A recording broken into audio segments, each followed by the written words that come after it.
On the date of the 17th of March 2023, I invite all to the Corporate Services meeting for the Upper Hunter Shire Council, and I'll declare this meeting open 9 a.m.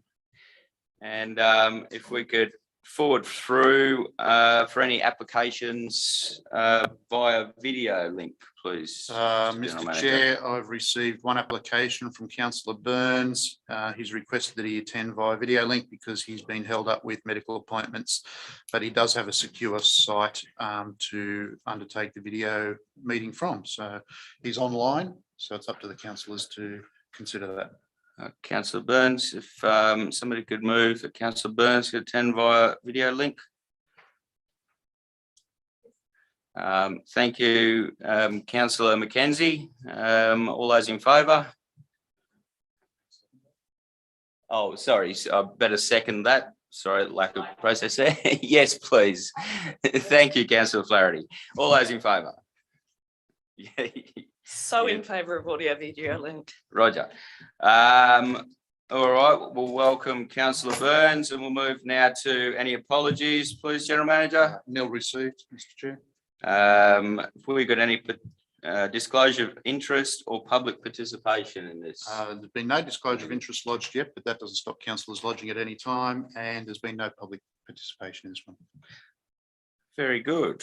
Well, with all things being equal, we shall move into the business papers now with the financial summary and investment report. If I could move now to Mr. Phelps and a discussion on the following, please. Thank you, Mr. Chair. First of all, we'll just run through the financial information summary on page 3. So overall, you can see to the end of January, we've got a year-to-date positive variance to budget of 222,000, which compared to 2.19 million reported in December, which was inflated by some grants in advance coming through, which we've done votes for in that month. Overall, just an overview of where our capital works program is at the moment. We're reviewing that on a monthly basis. We've got at the moment a revised budget of 37 million in capital works, but over the next probably 2 months, we will see a number of votes coming in and surrenders. So the votes will be any grants that we receive, and we're going to deliver the works by the end of the year. But with the surrenders, with a lot of our capital works, we've been delayed with the supply of materials because there's been massive delays in pipes and so forth for roads, and also just the timing of when those works are going to be delivered. So we'll talk about that as we come through into the capital works area, and I'll just give an overview of the last monthly meeting that we did have this month. Overall, it's pretty well looking at our overall picture coming through. So on page 4, just gives you a high level view of the main variations in council's result to the end of January. So our revenue streams are up by about 2.1 million. There's a lot of ups and downs within that revenue stream. There's some that have carried through from the December period, and we'll be doing votes for those coming through in the mix, looking at the forecasted end result of where those business operations will be, and we'll have to raise some votes and surrenders coming through for those. So childcare, as we've reiterated before, is down by about 270,000, obviously with the utilisation due to staff shortages. The economic promotion grant funding is up by about 260, which is we received in advance some money for the Shire-wide branding project. So we received approximately about, I think, 70% of that money straight up. Real estate grant funding, 682 in front at the moment, received in advance grant funding for the Campbell's Corner facade. So we received some of those funds coming through.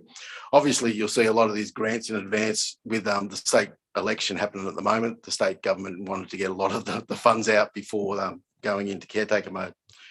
Waste management is higher by about 210. Just on that, are we making sure that that is signed off before we put it anywhere near a ledger? Any election promises are signed, not just promised? Yeah, it's actual cash coming in, councillor. So it's actually cash that we've received. So that's from the funding deed being executed, and then they pay an advance milestone payment to us. So we've actually signed off the funding deed and received the physical cash in the bank. Great. Yeah. Just on that note, I heard some discussion between Dave Lozelle and the Mayor about an outstanding $8 million in funding for the main street, and they were questioning if that deed had actually been signed and not promised. Do we know if that was actually signed at the time that we made the announcement? That has been approved by the federal government. We had letters to state that, and we've actually received the deed and signed the deed and returned.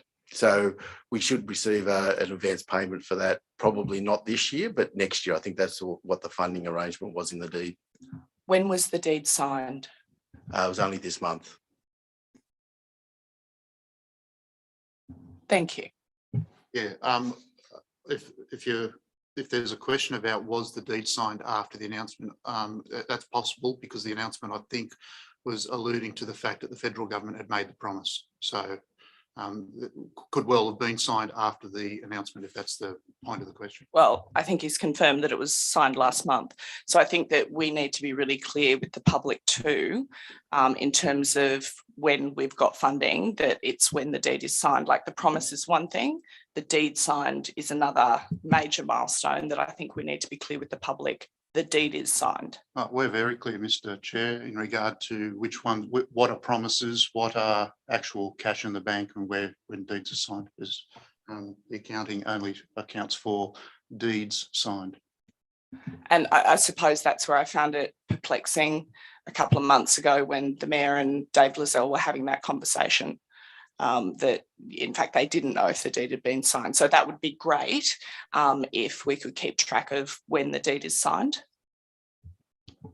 Yes, councillor, we can overall, when you get with a lot of the funding that does come through, there is letters of offer that are provided. So effectively the government have secured those funds to on forward. So we did receive letters saying that funding was available, and it's just a matter of just going through the process of doing deeds and so forth. Moving down through that to the waste management side of things. So the revenue is higher by 210. It's been increased by the landfill sites. So the landfill sites have received a lot more waste coming through. So, but it's offset by a little bit in regards to annual charges for commercial and domestic collections. And on the other side, you'll see a bit of an increase on the expenditure side as well in that business area. General purpose revenue is higher by about 250,000. Received a little bit more in financial assistance grants, and a bit lower in pensioner concessions to date. Generally, there's a bit of a timing lag in regards to that. Town planning is up higher by about 106,000, increase in development contributions, which is great to see. So there's a bit of activity in regards to the development within the community. Parks and gardens is higher by about 125,000. We received a grant funding for from park funding through the resources for regions. So that's up by the 125K. Warbirds over Scone, the Hunter Warbirds and Aerodrome revenue is lower by about 133,000. Obviously, as we mentioned before, we've got lower Shire and non-Shire user fees at the moment, and also lower attendance coming through in the Hunter Warbirds facility. Just on that note, the Hunter Warbirds and the Aerodrome are really two different operations. Is there a way that we can have those separated? Because I can't tell which one's losing the most amount of money out of that, or which one's on budget. So, you know, one that's Hunter Warbirds, one that's the Aerodrome, that would be handy. Yeah, no, we definitely look after councillor, and we can turn that around to the councillors coming through. And I do note that in previous reports they have been separated. So okay, yeah, yep, no, not a problem at all. So we'll send that around, circulate it to the councillors in regards to those two items in the revenue side of things.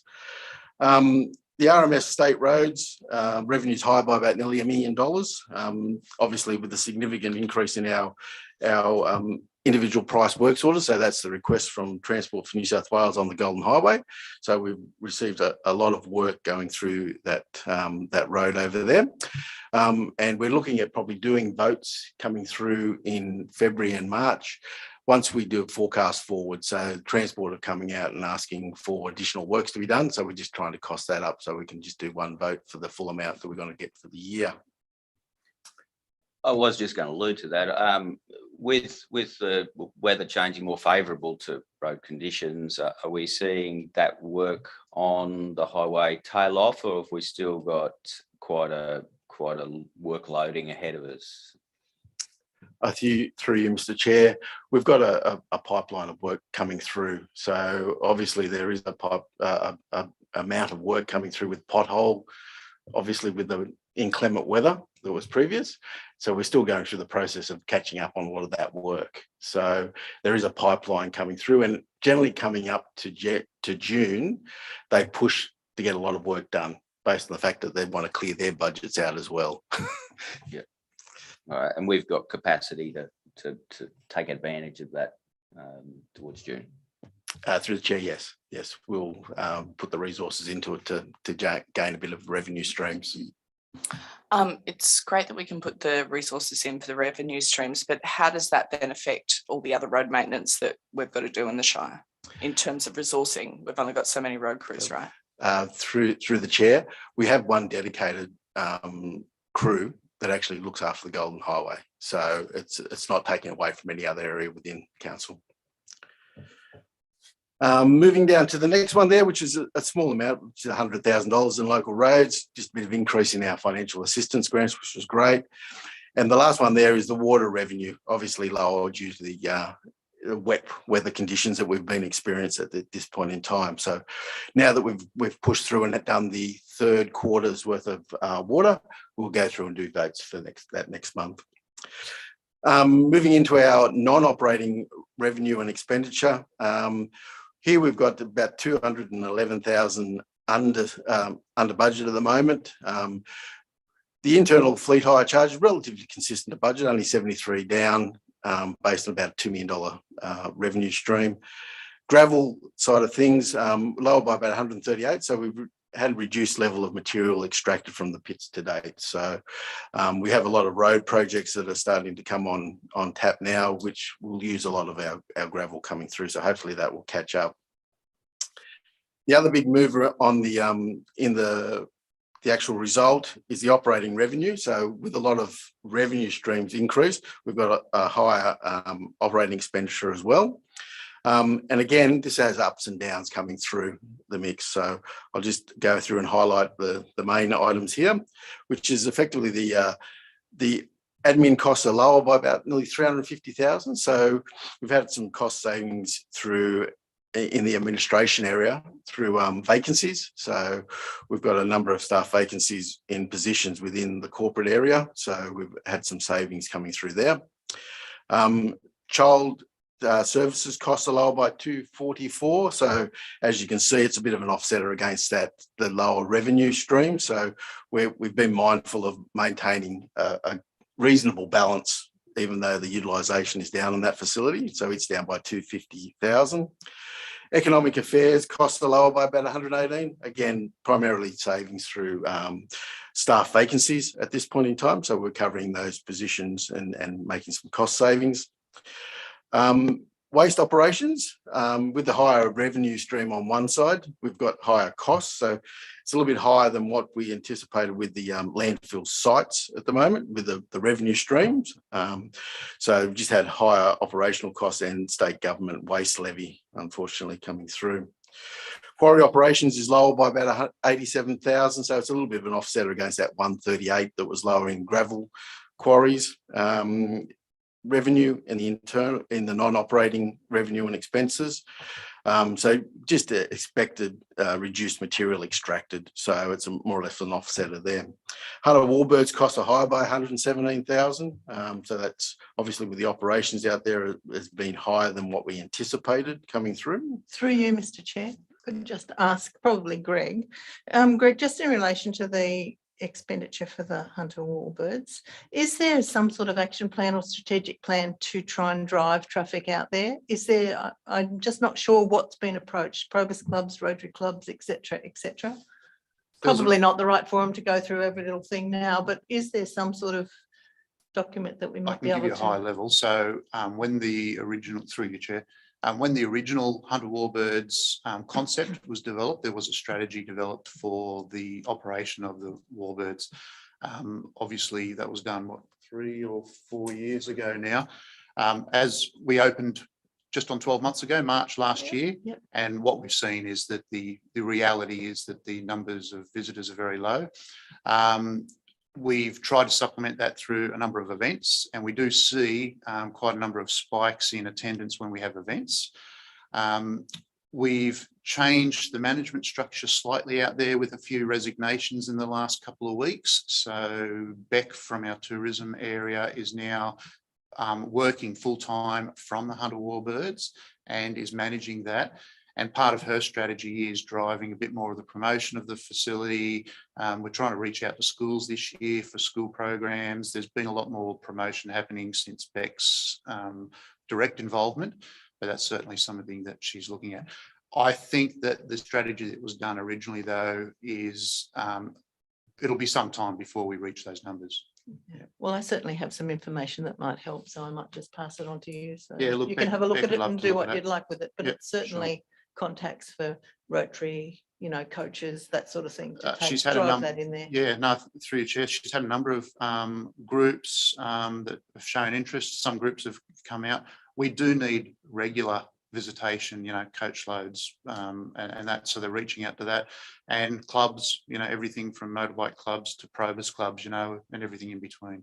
Well, I've got some lists, so I might pass them on and you could do what you wish with them. Thank you, councillor. Yep, thank you. I think, Councillor Mackenzie, any help at all out there would be of great benefit. So I'm sure that they're more than happy to take on any list. Well, it's really just an email to these groups and I've got all that information. So, and it can be developed further. So, but it's a starting point. Thank you. Through you, Mr. Chair. The original plan that was done 3 years ago, really for the amount of money that is invested in this facility and the amount of money it's not achieving, why don't we have a solid business plan that is updated every month with how we're on track, but also not just ad hoc, we're going to phone some bus companies, that there is an actual business plan, which I think was missing in the beginning, of we have signed X number of memorandum of understandings with bus companies. We have an actual strategy, not just a high level wish list, but an actual strategy with implementation of tasks. And I don't think that was there in the beginning, and I haven't seen it yet, but that needs to happen. It can't be ad hoc activities and referring bus numbers at a corporate services meeting. There has to be a proper strategy on paper that we can pick up and see every aspect of that plan and the associated timeframes. Through Chair. Yes, we agree, and that's what Beck's role is. The first 12 months, we thought that was going to be developed. It hasn't been as successful as we had hoped, and Beck's reviewing that now. Is it feasible to have Beck or any one position do that whilst they're conducting a full-time role otherwise? Is that not something that we should have a consultant, because the spend for the consultant to get an actual business plan is fairly important compared to the amount of money that we're losing? I'd be very reluctant about using some of the consultants that we've used in the past. We've had 2 consultants look at this and neither has given us very good advice, in my opinion.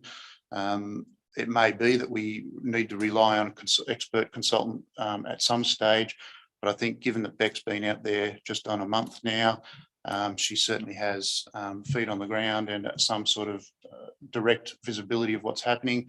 I'd rather get Beck's view on that before we commit to any more consultants expenditure. Through you, Mr. Chair. And again, it comes down to the resourcing of one staff member's time. If she's having to actually function out at the airport on a day-to-day level, that does not give the time needed to deliver a report of the detail and magnitude that we need. So how do we approach that in terms of staffing? Through you, Mr. Chair, it won't be just Beck looking at all those, the numbers and the actual projections and everything forward. It'll be a conglomerate thing. The general manager will be involved. I'll be involved. So there'll be a higher level of financial backing behind it and projections going forward.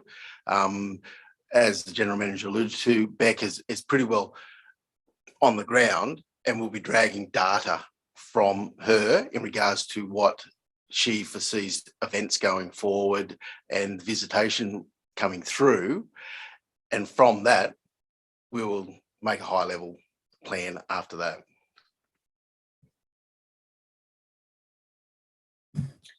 Thank you. I think it's a really interesting space, and it is like I know you do have a laser focus on that, and I really appreciate it because it is an area that we do need to focus on strongly. It is something that is lacking in strategic planning in the past. I've spent quite a bit of time out there recent, and I do have confidence in a few changes that have been made out there. And I'm sure that we will move forward. And it won't happen overnight. It'll be a steady process out there. But I think there are foundations to go forward. And we basically have a wonderful asset out there, but we just need to make it work. And I think if we give these guys, we'll keep on them, but we need to give these guys a bit of time to, as you say, put forward a full strategic program and move with that. So to go into that, we do need events out there. You're not going to get the return we need, people coming in and out of the museum. We do need to accelerate that. So thank you for your efforts, and I hope to see what happens in the future there. Another question in relation to that. It says costs with operations are higher than expected, but it doesn't actually give the reason for, like, we know they're higher than expected because that's in the column beside, but that's lacking the reason. What is the reason? Through Mr. Chair, mainly through staffing. So it's taken a lot more staffing out there than we anticipated, which we've reviewed that staffing ratios and brought it back in line. We believe that the staffing out there was overstaffed initially in the actual operations. They were expecting a lot more foot traffic coming through, which meant that they put all the staff on the ground. But with the lower foot traffic, we've reviewed that, and now we're dragging those costs back into alignment. Through you, Mr. Chair, in previous meetings, I've asked for how many staff are out there and what those costs are, and I've had some general high-level answers. Would you please be able to provide me with a one-page sheet on how many, like a breakdown since we've opened, of how many staff have been there and what that associated cost is? Just Sorry, Mr. Chair, that's operational. so the number of staff in terms of full-time or part-time or casual, so that I can see how that may have reduced and how that's affected the costs. Point of order, Mr. Thanks, Chair. Councillor. That's operational. Councillor Burns, we can't quite hear you there. Let me make a change then. See what we can do here. How's that now, Mr. Chair? Much better. I just point of order, that is operational. We don't delve down into staffing levels.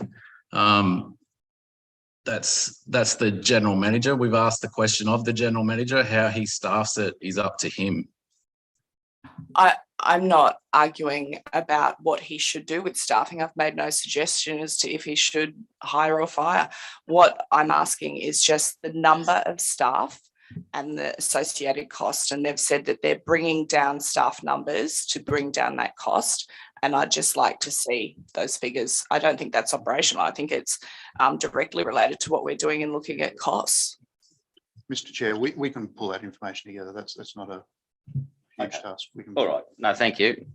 Just through the chair, those reduction in staffing numbers, it's more forecasted going forward. So we've pretty well drawn the line in the sand as of probably a couple of weeks ago. So when we're looking forward, that's where the staffing costs will come through.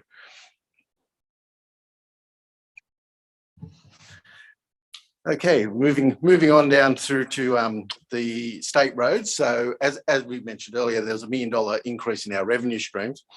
It's up in the expenditure by about $1.15 million or $1.14 million there. Mainly a lot of works in progress at this point in time. So we'll be invoicing those coming through. So until you get to the end of the year, you see the washout of it all. But effectively, we're end up in front by year end. The overall roads maintenance costs are higher by about nearly $500,000. Increased activity, obviously, with the weather events, with the damage of the roads, and also we've got some of the flood damage works included in there, which is funded by the government. Moving into our capital works program, we're nearly spot on budget coming through year to date. There is some movers coming through up and down. We're about 200,000 overspent at this point in time. The fleet replacement is higher by about $170,000. We acquired a waste truck to go around and do public waste collections. The bins going down the main street and the sporting grounds to pick up those, we've done a business case behind, which will end up being a cost benefit to council, and taking that out of the hands of the contractor. So it's a benefit from that point of view. So the waste team has looked into doing the business case on that. With the waste green bin rollout, higher by $160,000. You'll notice in the papers we've done a vote for that, bringing it through. So we've got the final costs have come through for that, and now we're just waiting on the final milestone for the grant funding. Little Street Bridge is part of the overall bridge replacement program, the 14 bridge replacement program that we're undertaking at the moment. It's higher by about $200,000, which is the actual decking was received earlier than we anticipated, which is great. Cameron's Bridge approaches are higher by about $276,000. The final works have all completed out there. We've got a reallocation of some costs to Ripple Road cutting work, so we'll be doing that in the current month. The Merriwall footpath extension is lower by about $200,000. We're just slightly behind schedule on that. So we're working with the contractor to try and bring that up to speed. That has been forecasted to be completed by year end though. Main Road 105 Gundy Road, the stage 2 of that project, higher by about 108, or lower, I beg your pardon, by 180,000. We've got ceiling works that have just been completed out there, so we'll see the cost for that flow through and clear that 180,000. Victoria Street rehabilitation is lower by about nearly $250,000. Works have completed. Costs have been lower than anticipated, so we're just waiting on the final cost to come in, and then we'll do a surrender going back into the capital works program. Water mains renewals are higher by about nearly $400,000. We've progressively moved through a schedule and continue to do mains renewals, which is great. So we're upgrading our service through the water team. And the sewer projects are lower by $600,000. So obviously with water and sewer, they go a bit hand in hand. One year we do a lot of water capital works, and then the next year we do a lot of sewer capital work. So it sort of like goes around backwards and forwards. So this year we've done more work in water, and sewer will probably get a bit more of a Guernsey next year. So overall, the year-to-date variance comes back to about $222,000. Overall, our budget position comes back to a nil, net variations of zero. The budget variations noted in the month result in the nil effect. However, as I mentioned, we'll have a number of votes and surrenders coming through in the next month. Overall, our bank funds and investment report at the end of January, we had about $29 million in total funds. 28.2 of that was in our investment portfolio, which we have a schedule in there just to highlight what those investments are. Capital works, capital expenditure report. Overall, we've got a revised capital works program of 37 million compared to the 52 million that we adopted in the June Depop. Overall, as I mentioned earlier, the capital works, we're going through reviewing that very critically at the moment to bring back into the books any deferred works so we can bring those through into the Depop forecast for next year. So we'll be looking at doing moving the deferred projects into next year and working through that program. Overall, we've spent $8 million so far, which is 21% of the overall budget. Moving down just into our schedules, which is on page 10 through to page 13. Here we've got the funds themselves, just showing in the general water and sewer fund on page 10, and then the service entities coming through. So in there, you'll see some of the votes that we're highlighting coming through, and on page 13, it all comes back to zero in the end. Through you, Mr. Chair. I'm liking the new spreadsheet. I take it that you're looking at the next spreadsheet that we look at from 14 onwards. So we've just done the high level overall P&Ls coming through for the different areas. It makes a huge difference. Rather than just having a percentage and a number from variation, you can actually look at this and see what the variation is. It's in real terms. So it's much improved. Thank you. Thank you, Councillor. Thank you. So that's just all for your information, obviously coming through. So we won't go through that in any great detail. The next item on mine, which is our votes. So as you can see on page 46, here we've got our votes coming through. They all come back to zero there. So if you want to just have a quick look there, mainly the items that we have got in here, we've just done we bought a computer for the comms team, just with graphic design. Fleet services, obviously allowing for that waste truck coming through, and then the ELC. So we've highlighted there and brought back into account the actual lower revenue and the cost savings coming through in our youth area, which is mainly in regards to the ELC and family daycare, which are the two main affected youth services we've got. And the last one there is the waste management services, which is the grant funding and the cost of the rollout of the final portion of the green lid bins.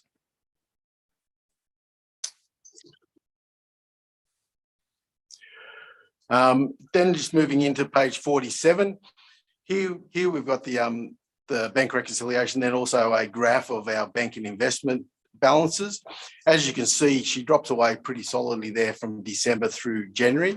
Main reason for that is January is very much a lull month for revenue streams coming through, and we have a lot of costs coming up to the end of December. So it's more of a timing issue. So we've paid a lot of creditors, didn't get a lot of cash coming in. However, from February onwards, the cash increases again, obviously with the rates instalment in February coming through. So as you can see, that little worm should turn the other way and go back up once we get past the January month. Moving on to our investment schedule on page 48. Here we'll see that we've got 28.2 in investments. We've moved out a lot of our ones. We've only got one now, or two, I beg your pardon, two below the 1%, or three, I beg your pardon, three below the 1%. I had them up. But we're now achieving around the 4.5% mark, which is a great return coming through. And we're maintaining those predominantly in anywhere from a 6 to 12 month frame. Obviously, with the increases in the rates, we want to take advantage of any increases that we get. Just on that there, I just go back to a few months ago. I know Councillor Burns, we just discussed in this meeting about maybe putting the yield dollar values on that table. I wonder if we can chase that up. Through you, Mr. Chair, certainly can. So we'll make the adjustment to that schedule from next month. Thank you. Yeah, through you, Mr. Chair. Just wondering if we can also have a further discussion about bringing in expert investors on these. I know we're risk averse and we don't want to use anything other than AAA because the state tells us we're risk averse. But I think that we could also use we've got some fairly smart financial minds around the Shire. I'm sure we could use some of them to add to yours, Mr. Phelps. Thank you, councillor.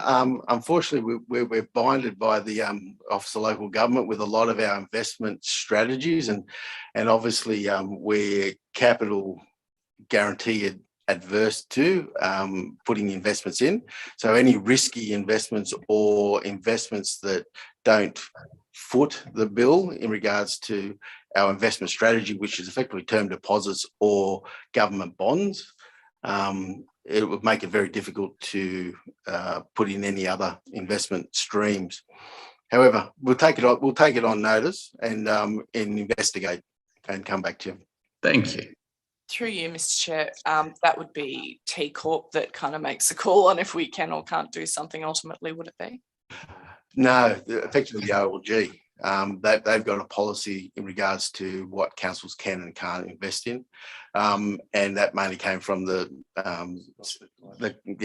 Gosford CDF. Sorry. Councillors, many years ago, Gosford invested in a number of riskier investments, high yield but high risk, and I think the loss was $52 million at the time.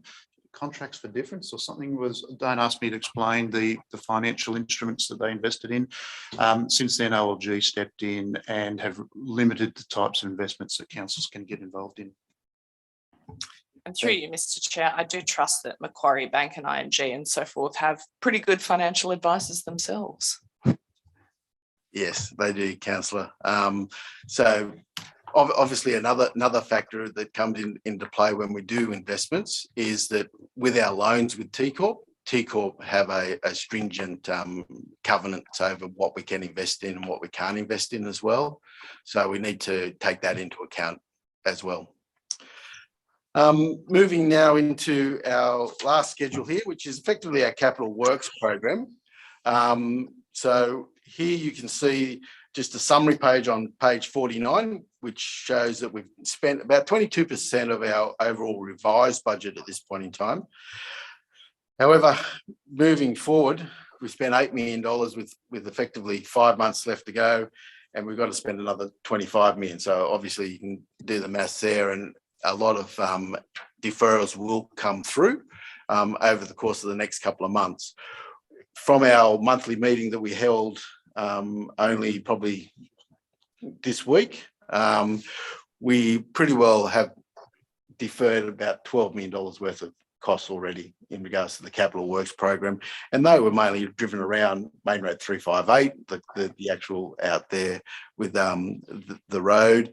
Obviously we won't let that tender probably until the back end of this year, so the costs won't come through for that. Our bridges, just with delays with contractors and so forth, $2 million reduction there. $2 million reduction in Moonam Brook Road. We're getting on the ground out there, but there's been a few delays. And $1 million in water deferrals, and overall our building construction is also about $1 million. So there's across the board, a lot of our infrastructure is a little bit behind schedule, or contractors haven't been able to deliver the timeframes what we anticipated, and also the material delays have caused a bit of havoc as well. So the delivery of pipes and the lag time in getting pipes has created also deferrals coming through. So any questions from councillors or the chair? Through you, Mr. Chair. Wayne, I know I asked for the weekly visit numbers for the airport, and I know that I'm told they're there. Where are they? Effectively, councillor, I haven't dragged those out as yet, but I will send them to you next week without fail. Without fail. Okay. So yeah, because I really would like to see that. But would it be something that, you know, we could add a page in each month that just has, you know, 4 lines of what the previous, you know, month was, you know, would be really easy to keep track of. Through you, Mr. Chair, it does go in the airport committee, in the actual papers for the airport committee, so that those papers do have those numbers coming through. But as an overall view of reviewing what the situation is at the airport, we'll be going through looking at all those numbers coming through. So that's why I'm saying next week we should have all those numbers as part of that review. And just clarifying my request, they were for actuals during the week, not for averages. Correct.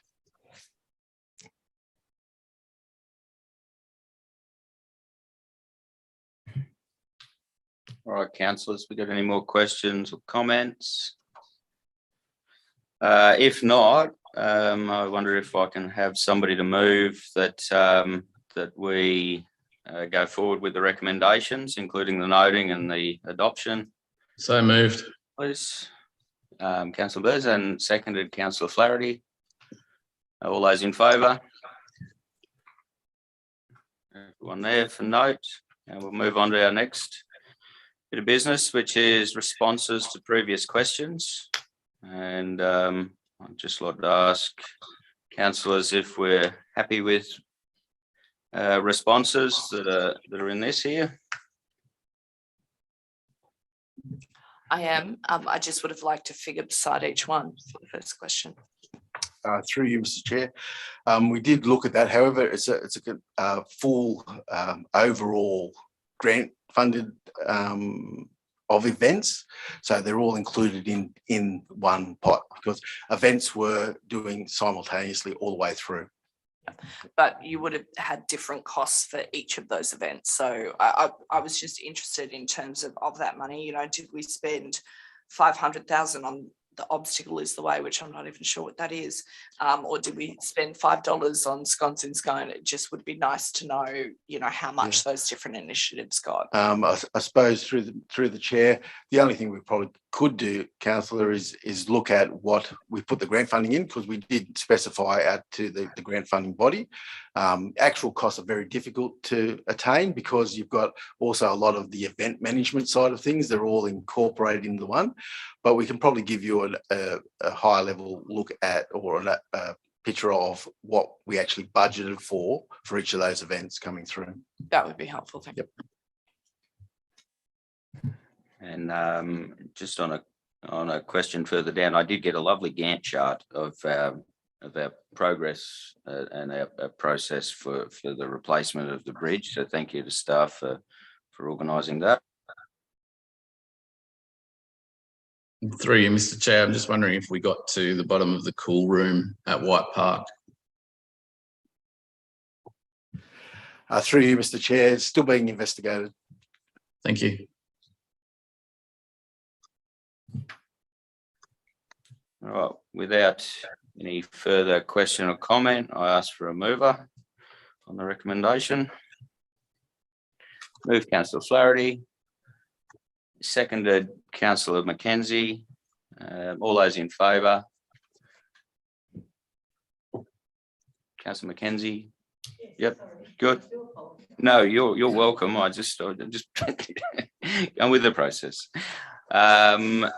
So thank you very much. And with that, we shall now move into the confidential. If I've got could I have somebody to move into close? Thank you, Councillor Mackenzie, seconded Councillor Flaherty.